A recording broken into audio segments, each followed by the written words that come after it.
Sales line में आपको काफी सारे लोग ऐसे मिलेंगे जो गाली देते हैं अपने बॉस को और कहते हैं कि यार इसने एमबीए कर रखी है इसलिए ये मैनेजर बन गया, सेल्स में इसको कुछ भी नहीं आता।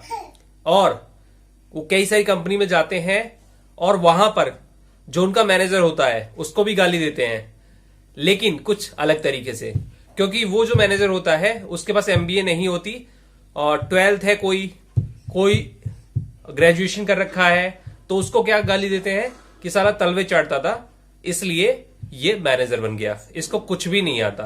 तो ऐसे लोग तो हमेशा आपको मिलते रहेंगे और गाली देते रहेंगे, ठीक है। उनकी जो पोस्ट होती है वो ज्यादा बढ़ती नहीं है और वो थक हार के उस लाइन को छोड़ देते हैं या फिर उससे भी नीचे वाले पे चले जाते हैं।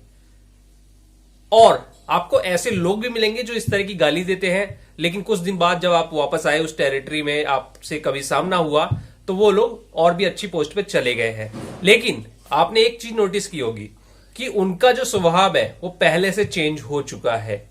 तो मेरा कहने का मतलब ये है कि कोई भी आरएसएम बन सकता है, एएसएम बन सकता है, इवन आज की डेट में भी, जब मैं ये वीडियो बना रहा हूं आज की डेट में भी बन सकता है। लेकिन पहले के मुकाबले आज की डेट में ग्रेजुएशन से या 12th से एएसएम आरएसएम बनना थोड़ा सा ज्यादा कठिन है पहले के मुकाबले।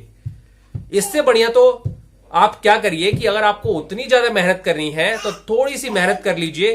ग्रेजुएशन अगर आपके पास नहीं है तो ग्रेजुएशन की एक डिग्री आप ले लीजिए जो कि डिस्टेंस लर्निंग से भी हो जाती है, और फिर उसके बाद मेहनत है करिए आराम से। आप एएसएम आरएसएम यहां तक कि छोटी कंपनी या मीडियम साइज की कंपनी में भी बहुत जल्दी जीएम बन सकते हैं, और जब मीडियम साइज की में बन जाएंगे तो एक बड़ी कंपनी में आराम से आप और भी आगे बढ़ सकते हैं। अगर आपकी यही हार्ड वर्किंग रही, स्मार्ट वर्किंग रही और सीखने की ललक कभी कम ना हो तो वो आराम से पा सकता है।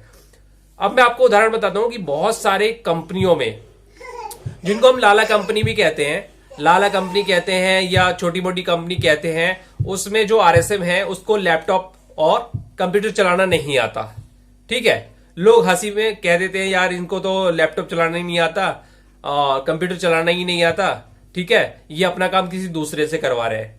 आखिर उनको काम करवाने की कला तो है, तभी तो वो उस ऑर्गेनाइजेशन में इतने दिनों से टिके हुए हैं, और कंपनी को भी पता है कि बंदे को लैपटॉप कंप्यूटर चलाना नहीं आता, लेकिन ये किसी भी तरह से काम कर ले रहा है, चाहे किसी से करवा रहा है, मैनेज कर रहा है, तो कंपनी भी नहीं कहती, क्योंकि किसी एक स्किल्स के ऊपर आप किसी पर आरोप नहीं लगा सकते।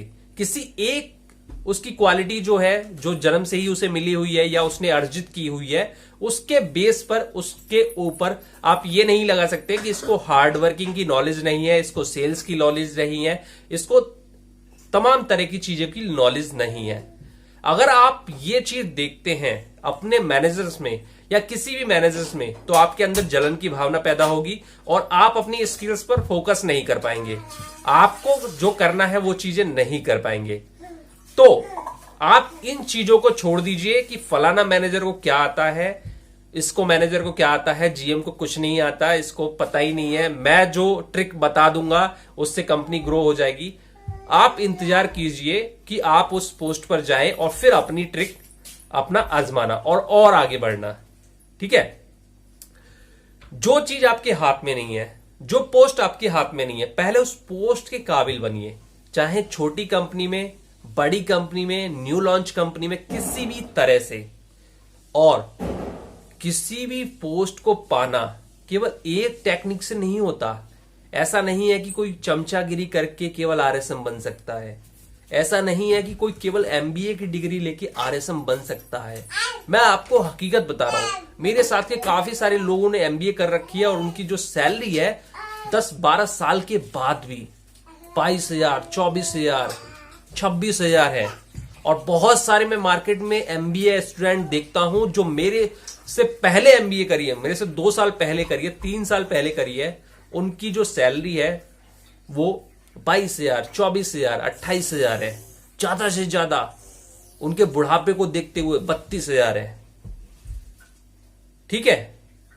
तो आप कंपेयर मत कीजिए किसी से, अपना काम कीजिए तो आपको एक अच्छी पोस्ट मिलेगी। बहुत सारी कंपनी में ऐसे ऐसे लोग हैं भाई, मैं बता रहा हूं कि लैपटॉप कंप्यूटर चलाना तो बिल्कुल नहीं आता, यहां तक कि एंड्रॉइड फोन को वो अच्छी तरह से चला लें वही बहुत है।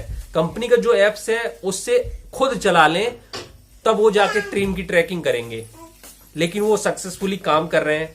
क्योंकि एक चीज उनमें कमी है तो 4 चीजें उनकी पॉजिटिव है। उनको डिस्ट्रीब्यूटर बनाना आता है, उनको काम कराना आता है, ठीक है, और उनको सेल्स करना आता है, बिजनेस को मैनेज कैसे किया जाता है ये आता है। 2-4 चीजें नहीं आती तो आपके अंदर जो स्किल्स ज्यादा हैं आप उसका इस्तेमाल करके उस जो कमी है उसको ढक दीजिए, आपको भी अच्छी पोस्ट मिलेगी।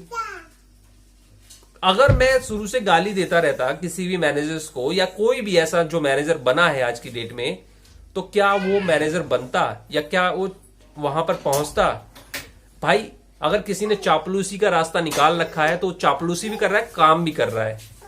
कोई कंपनी केवल चापलूस को मतलब कंपनी में ज्यादा दिनों तक आप टिक नहीं सकते या किसी भी कंपनी में ग्रोथ नहीं पा सकते।